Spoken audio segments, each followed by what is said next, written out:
Everybody, and welcome back to Under the Forelock. I'm Betsy Billhorn, and today I'm very excited to have Katie Cunningham join us. Katie is an expat from the UK, currently living in Guatemala, and the founder of Lead Up International. She's doing some really fascinating things around helping change attitudes around violence towards horses and vulnerable youth. She's partnered with some NGOs and other organizations in Guatemala to start doing workshops where she is taking vulnerable youth into her program, and they're working with horses and having amazing transformations. Lead Up has also gone international and has branches in the United States and also other countries worldwide. So welcome, Katie, to the show. Betsy. It's very nice to be here. Yeah. So you have put together a very unique program, and it's clearly becoming more popular, right? You've opened more branches throughout the country. But can you talk to me a little bit about the genesis of how you started Lead Up, right? So you were in Guatemala and you were inspired to do this. Can you talk a little bit about kind of that beginning moments of when you thought about doing Lead Up? Yeah, it's a nice story. Monty Roberts plays a huge part in this, and for those who haven't heard of Monty, most people refer to him as the original horse whisperer, using his non-violent methods to train and handle horses. I'm going to say like 18 years ago, we had a very difficult mare in our barn, and a friend was staying, and she said, oh no, I'd say it's 20 years ago actually, and she said, have you heard of Monty Roberts? And so we started investigating and using his methods. Of course, that interested me, and therefore, long story short, I took a bunch of his courses, and I'm at the internship stage of being one of his instructors. This is over the last like 18 years. We brought Monty down here, so we had a huge event in 2009, and it was really important event for Guatemala because a lot of people came who were interested in the whole message of nonviolence in our lives. So I'd say probably 75% of the public, we had about 800-900 people here, were involved in horses in one way or the other, and the others were involved in nonviolence or in NGOs of one sort or the other, and so it made a big impact. And so I was an advocate for his methods and his message.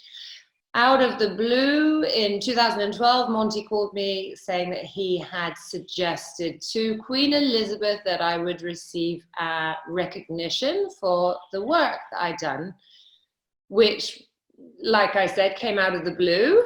Wow. And there were a number of horse trainers from the Americas who traveled over to Windsor in 2012, and we received this recognition, which was amazing. But I was spending time before that date thinking I don't feel like I did enough to receive this recognition, you know, but now I really do feel inspired. So I was thinking, what can I do? And I was on the board of the Brook program here, which is called Equinos Sanos para el Pueblo, which means healthy horses for the community here in Guatemala. So it's the Brook. For those who haven't heard of the Brook charity for horses, for animals. They keep changing their name, but it's very well known in developing countries around the world, working towards improving the equine welfare of working equids. So horses, donkeys, mules. Really fascinating story, started in Egypt. Anyway, the partner program here in Guatemala is striving to improve the equine welfare.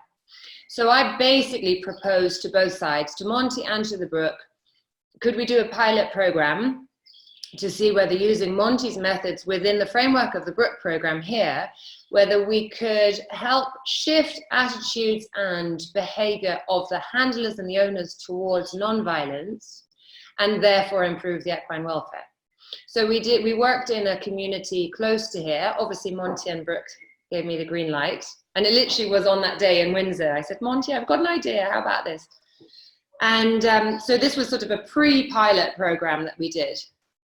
Using Monty's concepts, we sort of made a structure of a program a few weeks long, working in the community and also transporting mostly men, but some of them were boys, to the farm, which is about a 45-minute drive. And so working with them and basically helping them to discover the power of nonviolence, and that they could be powerful, strong men within their families and within their community without needing to use violence, and that they could be great horse handlers and trainers without the need for violence. And it was really revolutionary for them because, you know, they'd grown up in a community where you're expected to be aggressive. You know, aggression just comes, it's all part of the machismo, and really anything other than that is kind of seen as weakness. And, you know, from a young age, they're encouraged to show their, you know, their power, their masculinity, their machismo. Anyway, we worked with them, and at the end, we met with some wives, mothers, sisters, and their testimonies were incredible because they were saying, you know, the changes in these men is just incredible. One woman had literally hardly ever left her house because her husband used to beat her black and blue on a daily basis. And she came to this meeting, she said, no, I really need to tell them about the change in my husband. And the other wives and sisters were coming back with similar stories. So I was working with a researcher, Judith Gibbons, she is a researcher from St. Louis University, or Professor Emeritus. And we were obviously incredibly impressed by these results. And so it led us to think, no, this is really amazing, the changes in these people. And it seems to be a pretty permanent shift in attitude and behavior. Not only were the horses better and being better kept, but they were no longer beating the children or the wives, and also communication and relationships within the community were improved. You know, there were many really impressive examples. One man had, a few weeks before the program, he'd actually killed his horse in a fit of rage with his machete. You know, they used it. And he didn't really want to join the program. He did, and after the program, he became the advocate for equine welfare within the community and animal rights. You know, it was pretty unheard of. So anyway, long story short, we then went on to do a more structured, formal study in another similar community, and then formalizing more the program and the structure. And that was published, and I can give you the links to that. And then we went on to do another study where we were then, by this point, we were beginning to realize that the program could have more effect if we were reaching out to at-risk youth between the ages of sort of 15 and 24, most of whom have never touched a horse before, but that we could have more power and more impact by preventing violence in the lives of these kids. And so the program has gone evolving and evolving and evolving over the years. So from 2012 through till now, so it's 8 years really. And so here we are today with, you know, and when we talk about, you know, reducing violence is a very broad term, because I don't want to suggest that all of these kids are violent. You know, they're all either witnesses, victims, perpetrators of violence, but living in a society where violence is very normal, and living in a world where violent attitudes and aggressive attitudes are normal. And so really what we're helping the kids to do is to develop composure in the face of adversity. And so rather than them reacting with flight or fight or fear, for them to develop more composure and be able to deal with the adversity in their lives. Sorry, Tanya, please go. So it's interesting you had the genesis of, right, the horse handlers, and we're dealing with a cultural issue around machismo, right, and being macho, and that requires, in this case, being more physically violent, right? To kind of show that. So how did, first, how did you get these people in the program, right? Because, you mentioned the one guy with the machete who really didn't want to be in the program and had that amazing transformation. But what do you think appealed to this initial group that you brought in, considering that, right, these are older men who have grown up in this culture? What was the appeal to them to even want to be in the program? Well, they were beneficiaries of the Brook program. The Brook partner program. So they were receiving some sort of support in the sense of the physical equine welfare of their horses. Honestly, I can't really remember. They all seem to be happy to take part, apart from this one participant who had been sort of coerced into receiving the course, but came out, a very, very changed person. In the second study, it was the same because we went through the framework of the Brook. Got it. So these people almost were looking for something different, right? Because they were involved with Brook, right? So how have you seen both, with the initial groups, right, with the adults, but also with the children, that, right, they're learning these new skills, they're having these new experiences, and then are they, people are seeing their leadership by example or their changes, or are they advocating for, how does this spread in the community? When we talk about changing attitude and maybe making a cultural change, right? Yeah. Are these people kind of the advocates for that and evangelizing that, or how does that work exactly? Well, we have a number of different sort of levels of participation. And in Guatemala, this is sort of, let's say, the headquarters of LeadUp. And we have workshops operating in other countries now. And slowly but surely, the program is becoming more formal in other countries as well. But in Guatemala, we not only hold the workshops, but then we go on to work with what we call the champions. So the kids who graduate from the workshops. And from those champions, there's more of a, let's say, regular group of kids who come back. And very recently, we've started the vocational program, which is set up to give real opportunities to kids who've gone through the program and yet still are struggling to break the cycle of poverty because they live in a marginalized community. So we have one youth ambassador as well. And so the program has sort of gone full circle in the sense that he goes back and shares with the other participants and youth the messages of nonviolence, and we, through him and through the other champions, are organizing community activities. We also work with family members, and we also work with mentors, and this is all a little bit of a work in progress, but we are expecting the kids to share what they've learned in their lives.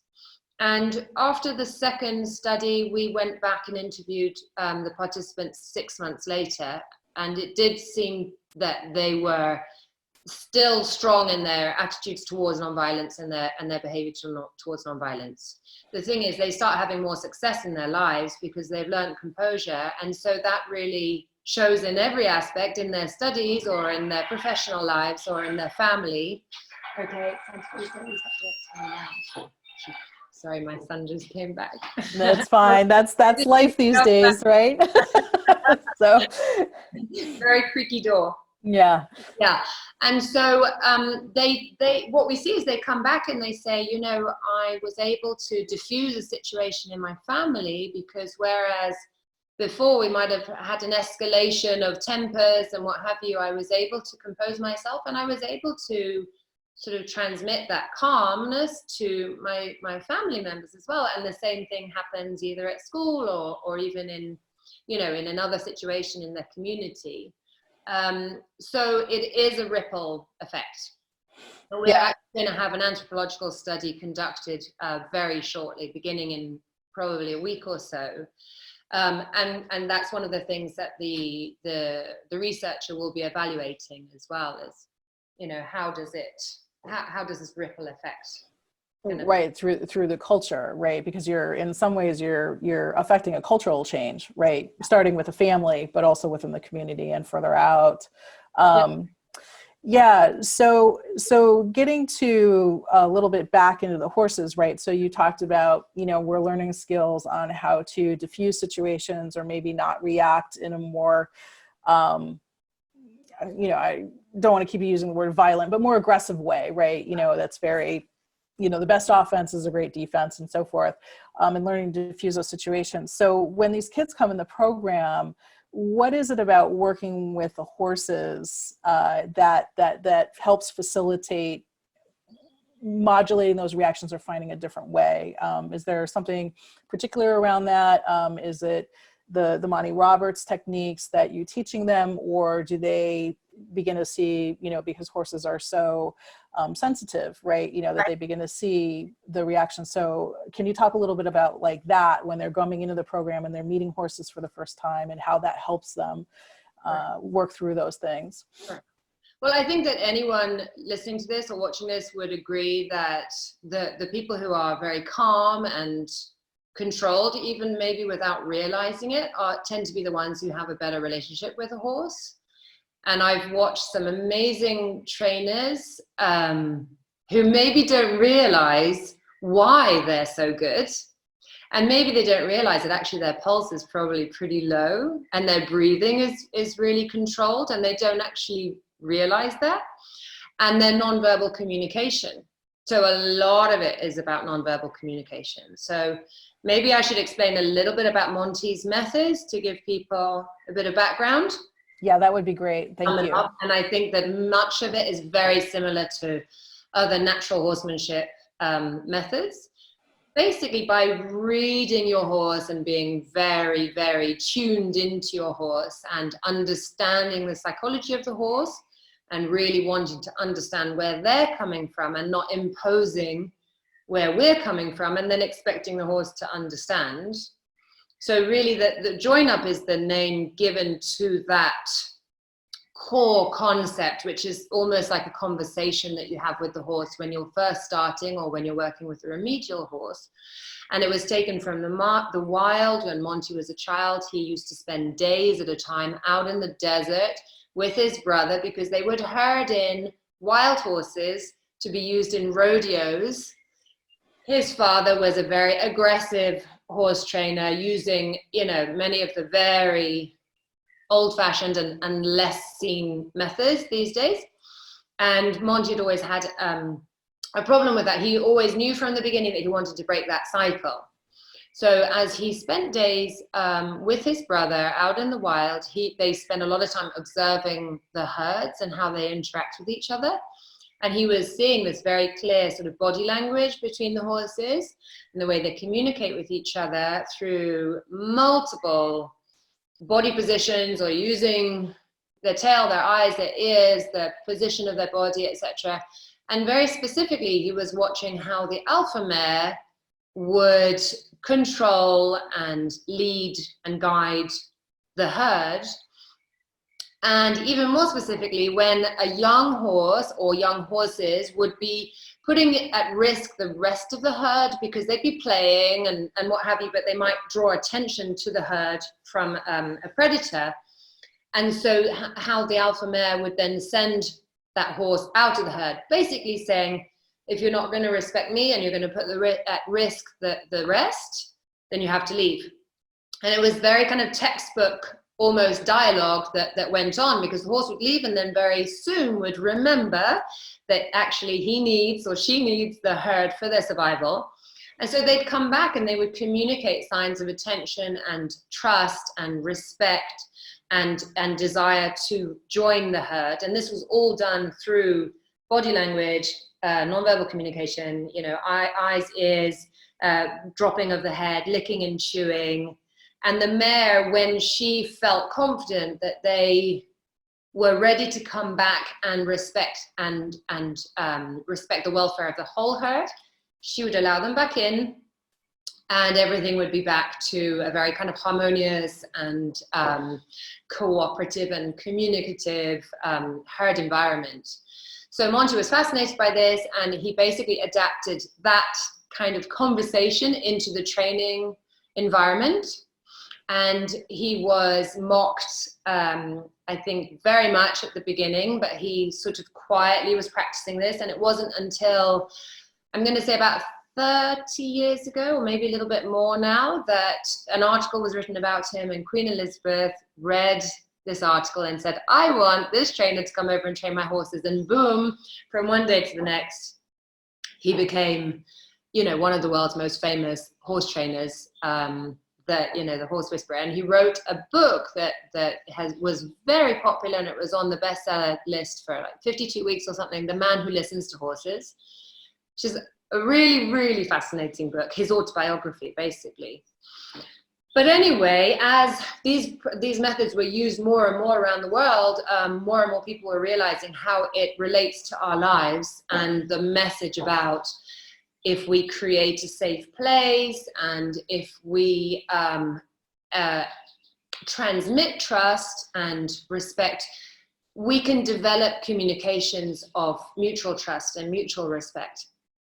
But how in the round pen environment, specifically in that join-up environment, the importance of us controlling our body language or nonverbal communication, and how the horse gives us this biofeedback in the moment. And so then it's all about this intrinsic learning, that you go through something, an embodied cognition, embodied experience, absorbing this information, but then afterwards realizing how powerful that is. So what we do in Lead Up is help kids realize that when they learn to control and observe, or observe and control their body language, their nonverbal communication, they have more success, not just with the horses, but in their lives. And what we do in Lead Up is we break that down, because when we talk about nonverbal communication, it's 93% of our communication. So it's not just the obvious gestures and, you know, stances or what have you. It's the eyes, it's the position, it's the breathing. A big part of it is the breathing. It's the energy levels that we're transmitting.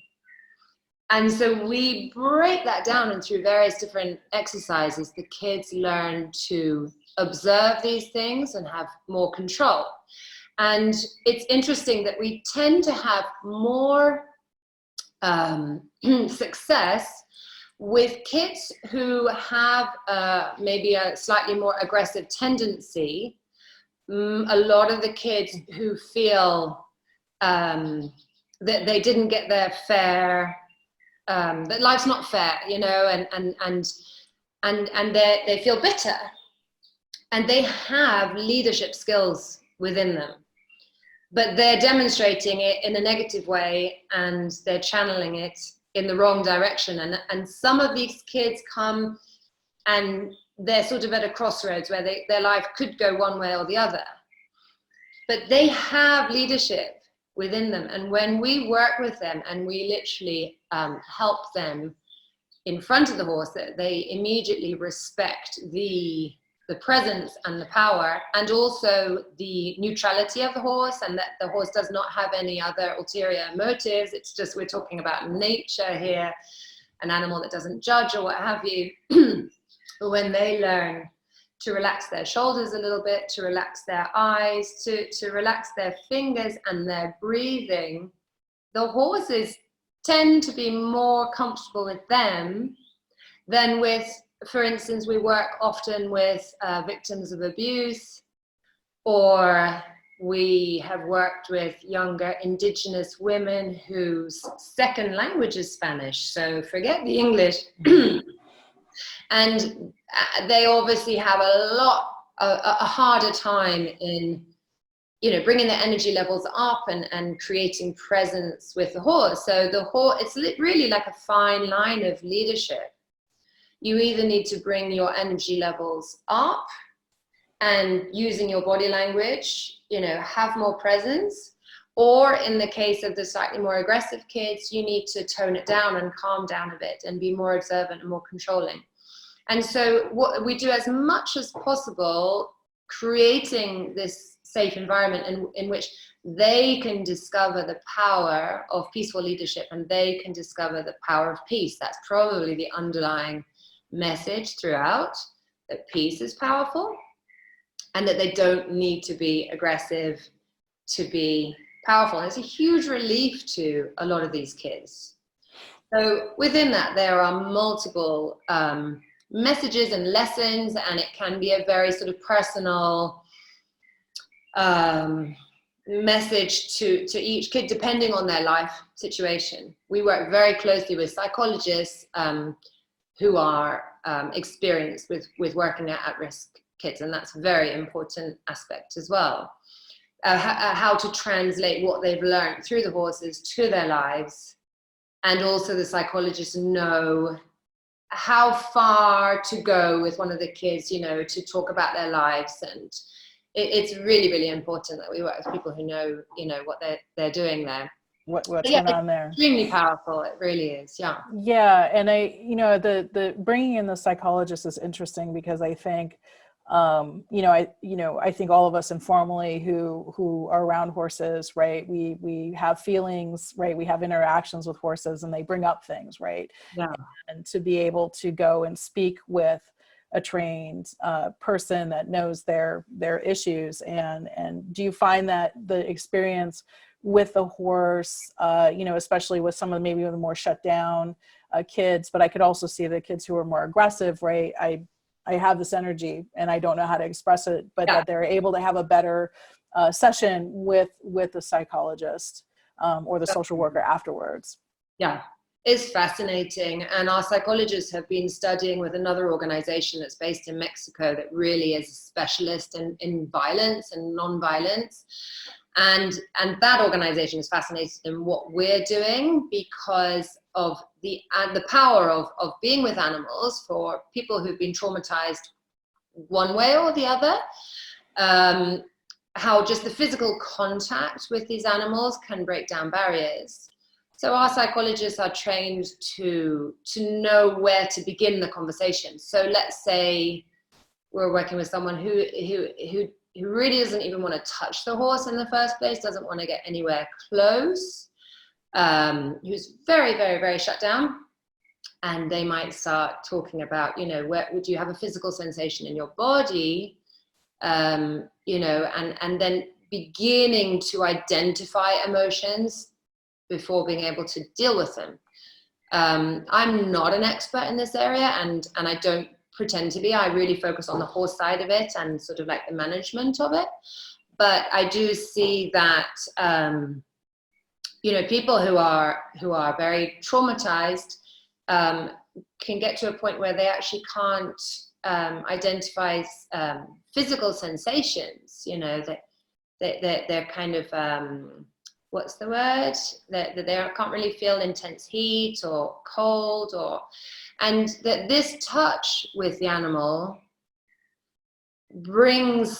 opens doors inside of them. And through the different exercises that we do in lead up, that, creating a lot of trust and what have you, they are able to begin to face things that they might never have done beforehand. And then also have that conversation, right? That the horse actually begins to facilitate that. So how does it work? You mentioned, right, you're on the equine side of this, right? So we've got horses. Are there particular breeds or personas of the horses, right? Or is it just any old horse? I mean, how do you pick your horses for this program? Well, to do the join up, actually, the horses who've done no join up or very little join up are the best. So it's actually the contrary. We don't want them to be trained because their language will be more pure. Gotcha. And ideally, we'd all be doing join ups with Mustangs and wild horses because their language is so pure. They literally sort of drag their noses on the ground. And other domesticated horses will maybe drop their heads, and each horse is different. So we will choose horses depending on the characters of the kids as well. But it's not about doing a perfect join up. It's more about being 100% present with the horse and learning how to read the horse, and connecting to the horse in a way that they wouldn't have connected to another being before. A lot of the program is about this connection and dropping these kind of barriers between us. Making the choice to trust is a big deal as well. But we do other exercises. For instance, we do a beautiful exercise when we take the pulse of the horse, and then we have the horse, the kids sort of meditate with the horses, stand in silence and be very just aware of the presence and the touch of the horse, the sounds around them, their breathing, because this is in the second session when they've already learned about observing their body language, the nonverbal communication, their breathing. And then we'll take the pulses again after like 15, 20 minutes, and the pulses always go down. The horses love this exercise as much as the kids do. So it's really mutually beneficial. It's really, really lovely. And for that exercise, we will choose horses that have a particularly calm temperament, obviously.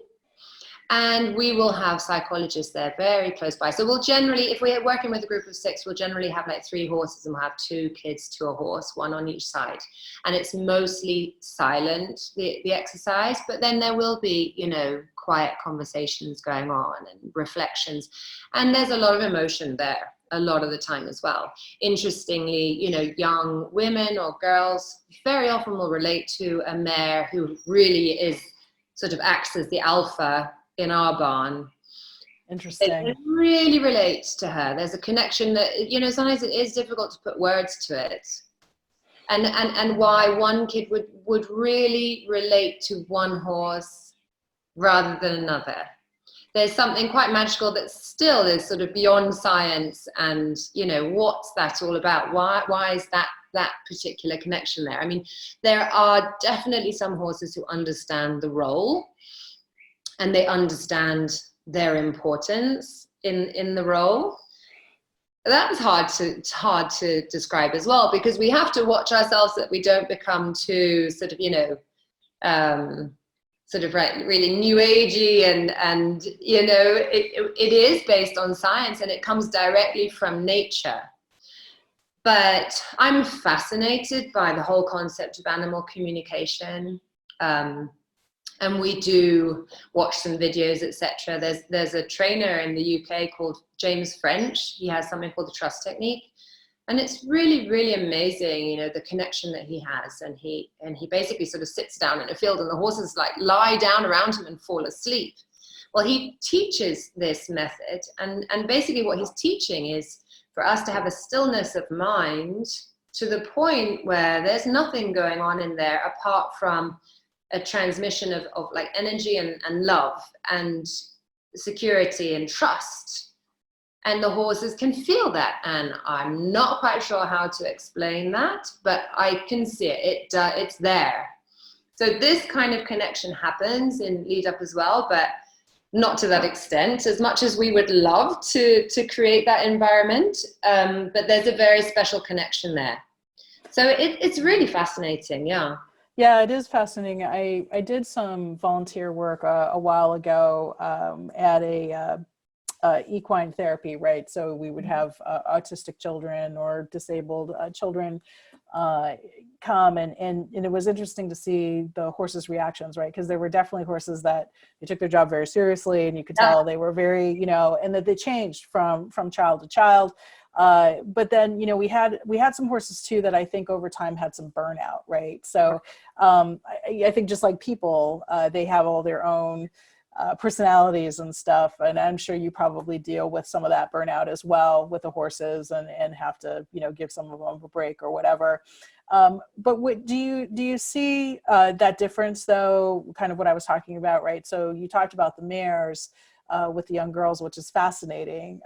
But do you find that like an individual horse will tune how they're reacting or their behavior with different individual children? Given Big time. I mean, in the join up experience, it's really fascinating. And believe me, we're all learning as we go along here. And that's the beauty of horses as well. Right. It's a frustrating thing and it's a beauty, because you'll never understand 100%, because it's just a constant learning, adventure journey. Right. We'll have a horse in the round pen who's generally kind of hard to move, and reluctant to trot and what have you, and he'll be plodding along, and then one of these kids will be in the middle and he'll buck, or and charge off or something, like they will react to what is in front of them. Wow. And it's really, really amazing, really powerful, because the kids really relate to the fact, or at least they feel very safe with these horses, in the sense that these horses they don't know the concept of judging. And a lot of these kids have been marginalized, or all of them really. And in Guatemala, there's definitely a huge level of like discrimination and what have you. And the horses are just not interested where you come from, or how expensive your helmet is, or what have you. They don't even care whether you're involved or you've been on the wrong side of the law. What they're interested in is the energy, the presence in front of them. And so they will react to that accordingly. Well, and I think also too that, one of the things that keeps coming up is that there's non-judgmental, right? So the horse is kind of a clean slate. So the kid who's in the round pen, right, whatever they're doing as far as breathing or energetically, they're going to get, they have an action, they're going to get a definite reaction that's in a safe place, right? Because they're the only one affecting that. And it doesn't seem that they have all the complications, say, of, family relationships and things like that, right? Yeah, and it's so gratifying when you work. Like last week, we were in the round pen with one of the kids.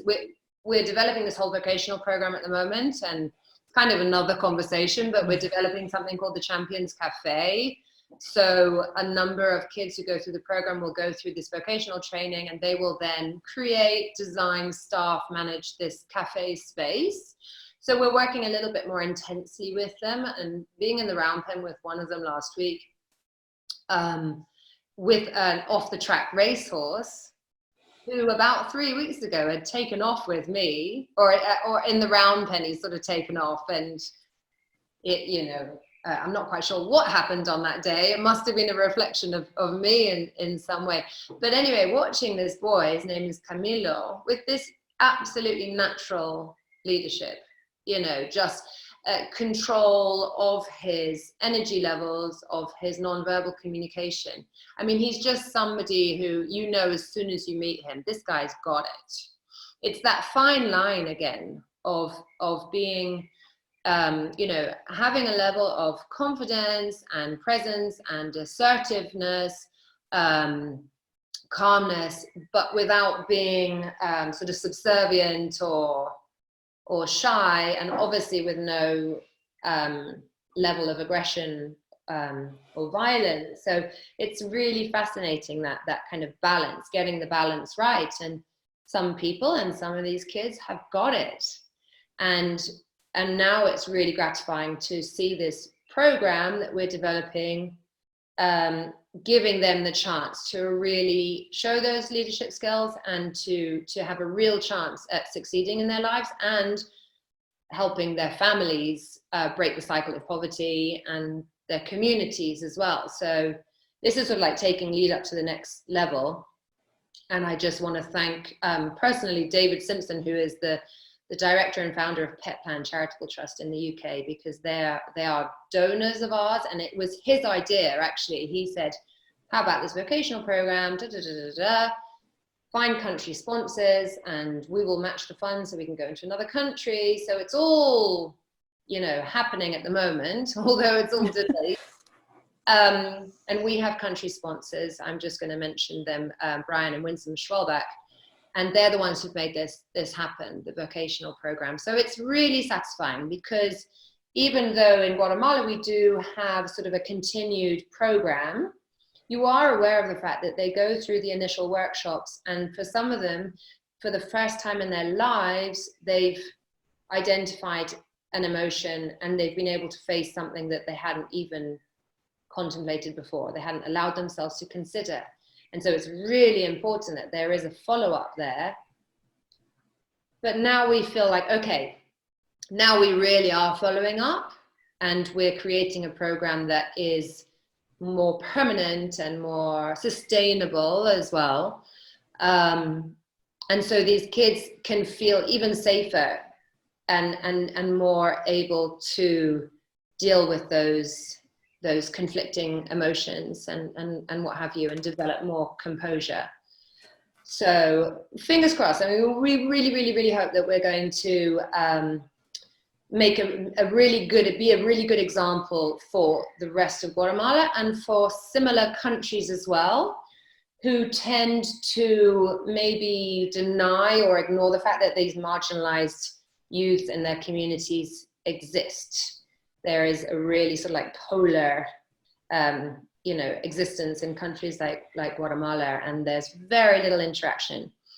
And so we're trying through our various programs to bridge the gap. Anyway, like I said, that's kind of another conversation. Yeah. But the fact is, as far as like the horses are concerned, they are the ones who are making this happen, because they're the teachers, and they're teachers that come with no hidden agenda and no ulterior motives. It's just coming straight from the herd. And I do feel that they are sort of like Zen masters, and when we are ready for the next lesson, they will teach us the next lesson. I mean, it's really, really amazing, and I'm still learning. Yeah, and it's different. Yeah. Every single horse, every single interaction is, sounds like it's very special and unique. So question, you had mentioned, right, we have programs in California, in the United States, and in other countries, and those are all horse-based as well, correct? Oh, yeah. They're only horse-based, in the sense that what's happening in the other countries are the workshops, and then we're hoping in Brazil they're beginning to form the vocational program as well, which will be slightly different to what we're doing here. But the models of the workshops are very similar, not identical, but very similar. So how do you pick the locations, right? So you have the workshop, they're with horses. Do you find culturally in different countries that there might be some variation in the issues of violence or being shut down, or is it pretty much the same globally? I mean, yeah, I mean, again, I'm not an expert in this at all, but obviously people's situations are very different. But at-risk youth are at-risk youth in the sense that they're dealing with very similar emotions, but maybe due to different, situations. But yeah, no, I just would like to explain the other country programs. Sure. At the moment, we have 14 instructors, actually, lead-up instructors. But not all of those are active in the workshops. Everybody, actually, apart from me, are Monty Roberts instructors. Okay. And Monty Roberts instructors are literally some of the best horse trainers you will find in the world. I mean, they're phenomenal. The training is very long and extremely intense, very demanding. So because we're still relatively grassroots, it has been a request and necessity of Monty's and of Join Up, which is sort of like the umbrella organization, that the instructors are Monty Roberts instructors. However, we're literally at sort of a crossroads now, or, we're going into the next phase, that we are beginning to develop the certification program. Because we've worked, for instance, a few months ago, we went down to Uruguay to host a workshop there with some dear friends who run equine welfare, equine assisted therapy programs. And so they have a lot of experience, with humans and facilitation, et cetera, et cetera, et cetera. They've done a number of Monty's courses, but they're not Monty Roberts instructors. So it's people like them who will be, the first people to go through the certification program. And literally we're meant to be traveling to California in the next few days to be doing this, but obviously that's not going to happen. So we're now developing a platform for training, ongoing training for the instructors, but also for the certification program for people who tick the boxes, you know, but who'd be interested in becoming lead up instructors. So we're hoping that it's going to become a lot more accessible internationally. And it really, you know, we have an instructor, you know, in Austria, and we have an instructor in Brazil, and you can imagine the situations are very different. However, at-risk kids and marginalized youth are, you know, they're more similar than not similar, you know. Yeah. So the program is very replicable in the different countries. And again, because we're going back to nature, the context is universal, you know, because the horses are horses, and the herd mentality is there. And that's what's so amazing as well, that 6,000 years after first domestication, and their language is still there, you know.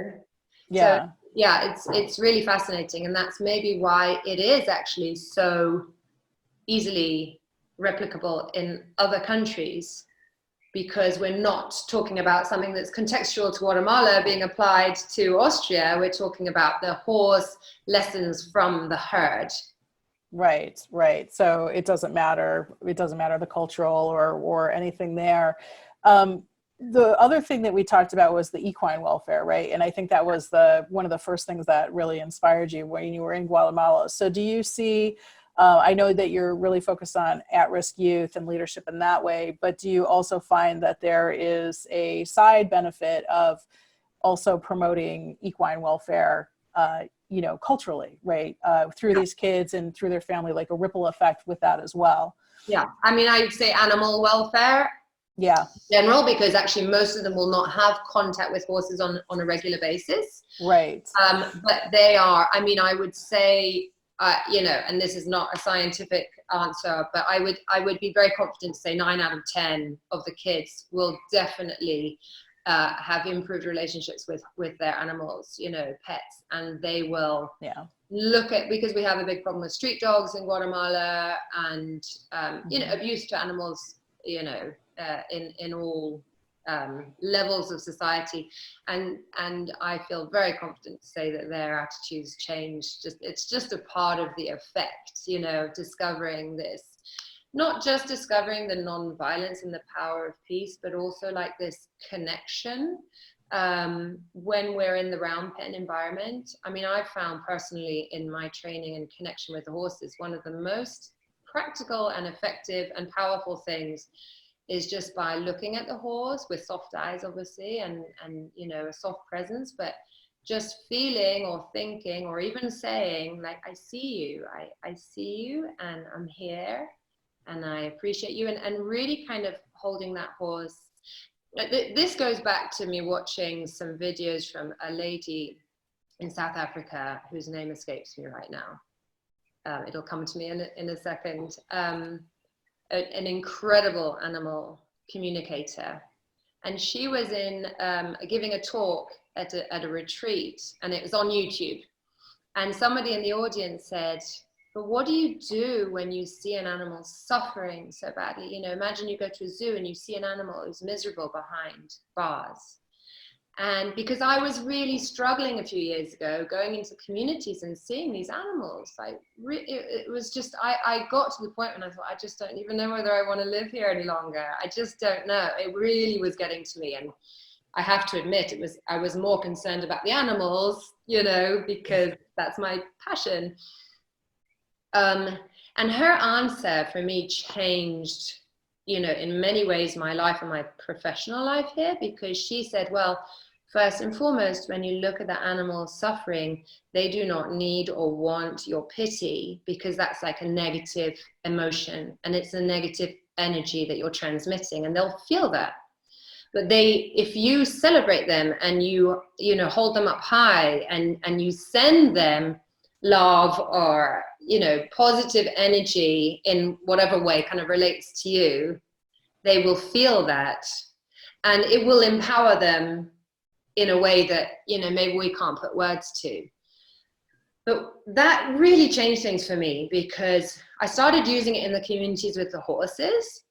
I started seeing that the street dogs, by just sending them love, and I don't know how psychosomatic it is, but I just felt it's more positive. It's kind of like it felt better. And then we started using it in the workshops with the kids as well. This concept of like, I see you, I'm here with you, I appreciate you. You know, you are valued, you are appreciated, you are special, you know. It's really powerful. And so when we ask the kids to do the same with the horses, you know, before they do their join up, we have a moment of connection. Okay, just look at the horse and silently just say, I can see you, I'm here with you. And this sort of invisible veil tends to fall down, and there's the connection. And that's what it's about, more than doing a textbook join up. It's about that, because once you start reading the horse and connecting with them, then the rest kind of comes naturally, because it is like a conversation. It's very powerful. And of course, it brings you back to the whole concept of being very present in your life, and being in the here and now is a huge, huge part of the program. So we actually work a lot on breathing and on meditation and being very, very present. And in that presence is when the kids are free from whatever issues are going on in their lives. And it's also when they start tapping into the inner peace and the inner strength that they haven't, maybe they didn't know that they had inside them. Right. So it's really like the horses become a catalyst for something even more profound, you know? Yeah. They really do transform in a very short space of time. And yes, that carries out to every part of their life. And actually Pet Plan in the UK, who are funding us, they have only ever donated to animal welfare programs. But David, he saw that obviously our program is actually about animal welfare and human welfare, because it's all about shifts in attitude and behavior towards nonviolence, and, you know, us developing more composure and being the best version of us, you know. And so that obviously is going to, you know, hugely improve any kind of interactions with horses and animals in the kids' lives. Yeah, and it's a skill that you can take in almost anything, right? But I think what you talked about, that recognition, is so powerful. One, that you recognize yourself, but you recognize the other animal, and you get a feedback from that, right? And maybe for those kids, that was maybe the first time that that's ever happened for them in this space, you know. And it's so interesting, because everybody that I've been talking to on the show, right, this theme comes up every time about energy and about, right, this inner peace and breathing and having presence and control of what's going on in our body, and seeing, right, not only with a horse, but seeing with yourself. So and like I said at the beginning of the conversation, there are so many trainers out there who are, they work by the seat of their pants, and actually they're not aware of the fact that their pulse is low and their breathing is calm, and their nonverbal communication is just so spot on. Or maybe they are aware of it, but they wouldn't know necessarily how to teach that. Exactly. Or why the importance of it. So in lead up, it's kind of forced us to dissect everything and understand how and why and when.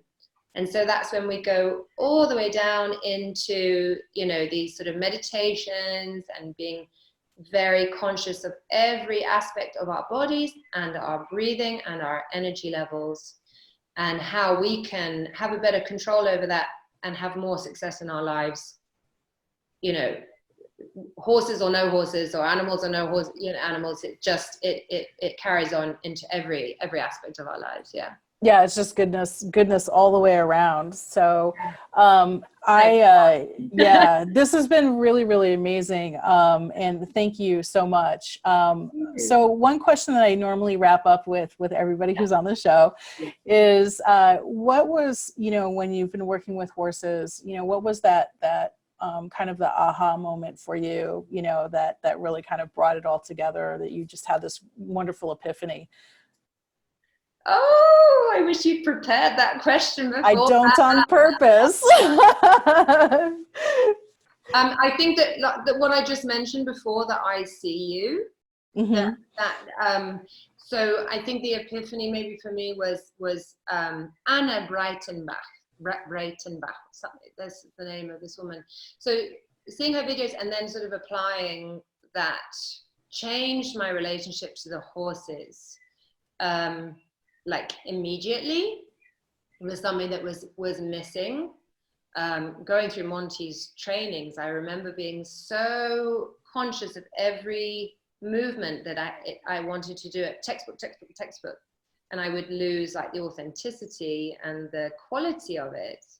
But actually, when you look at the horse and say, you know, I see you, I'm right here, then most of your answers are, or most of your questions are answered. So I would say that changed. If I hadn't sort of discovered that, I think I would have had a really hard time doing what I do, because you do come up across a lot of suffering, both equine, animal, and human. And I think that you need to be able to see that, acknowledge it, value it,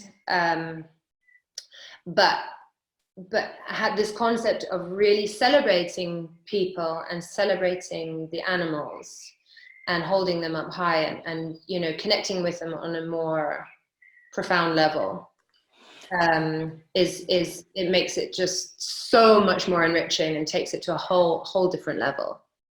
Yeah, and that is very that's very wise advice, because I know I've done rescue before, not with horses but with dogs, and I totally understand that feeling of burnout, right, where you just you can't take it anymore, you hate people, right, and then you quit, and then what happens? So that's a really great takeaway, that there's a ability to celebrate what is in front of you to alleviate the suffering, right, just to celebrate and say, I recognize you, right? And to be able to apply that to your lives, because do I have a couple more minutes? Absolutely, yeah. So I think that it's probably safe to say that a lot of people who are very passionate about horses are less passionate about humans. Yes. Yeah. That's safe to say, and we probably all have a little bit of that. But I had a really sort of pivotal moment a few months ago with a horse who was kind of a young stallion, kind of bullish and not aware of his personal space, and very shut down and being totally controlled by his hormones and what have you. Not a horse that I connected with, immediately. I just so anyway, in the round pen, I was began the join up process, and he was very distracted and what have you, and I just felt myself standing there, and my message to him was, you're fine, you go off and do whatever you need to do. I'm going to stay here. I value you, I love you, I appreciate you. If you want to come and talk to me, then it's going to be on my terms, but I'll wait. Anyway, so we went through the process, which is a very kind of like, step-by-step process in the join up. It's only like 10 or 15 minutes. And he was textbook, and he went through the steps, and then he came and he stood in front of me, and we had this moment of join up, which is basically like the connection of, joining up. And I literally could feel this connection of relief between us, and it was a connection of my essence to his essence, and suddenly all of the exterior or the baggage, let's say, was gone, and it was my essence connecting with his essence, and I literally was like, this feels good, doesn't it? And I could feel him say, yeah, this is good. And it really made me think, that's what happens in life. We have all of this baggage, and people have these pretenses or these defense mechanisms, etc. But if we delve deep enough, there is that essence inside all of us. And so it's a real challenge, but it's worth trying to connect with that essence. And that is super powerful in any kind of handling or training of horses, but also in life, because, humans are far more complicated, obviously.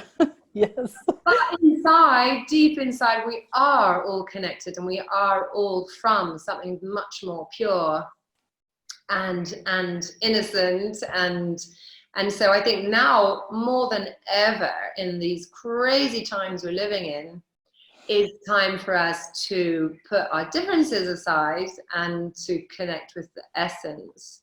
And I just really, really hope that we can all learn something from this situation and be able to use that in our lives. And I love the fact that that came from the horses, you know, that sort of, you know, the lessons, so many of these lessons come from the horses, and obviously from other animals as well. But us being horse lovers, that's where we get our lessons from mostly. Yeah, yeah, and I can't tell you how many, you know, profound and not so profound lessons, right, that you learn, and it totally translates into, you know, my personal life, my professional life, right, and relating to other people. And I think one of the things you talked about, recognition, is so, right, that deep recognition is so important. And the fact that, you know, being able to do that and then sustain in the work, right, that you didn't walk away even though, you know, there's so much suffering, right, and that's just, it's very inspiring to do that, you know, despite and to meet at that level. So Katie, thank you so much for being on the show, very much appreciated. Yeah, and thank you everybody for watching. We'll have show notes and more information on Lead Up and Katie if you want to learn more about that and contact her and be involved with Lead Up. So thank you very much. Thanks.